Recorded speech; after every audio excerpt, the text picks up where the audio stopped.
தேவனுடைய ஆலயமாய் இருக்கிறீர்கள் என்று நாம் அறிந்து கொள்ள வேண்டும் என இந்த கடைசி காலத்தில் பரிசுத்த ஆவியானவர் நமக்கு தெளிவாக நமக்கு சுட்டி காண்பிக்கிறார்.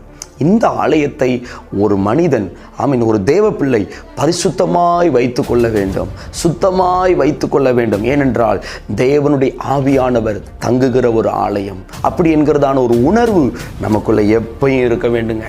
இதை நம்ம ஒரு நாளும் கெடுத்து போடக்கூடாது. எப்படிங்க கெடுக்க முடியும்? எப்படி கெடுக்க முடியும்?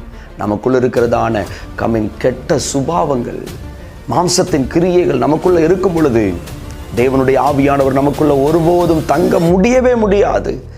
நமக்குள்ள ஒருபோதும் தங்க முடியவே முடியாது.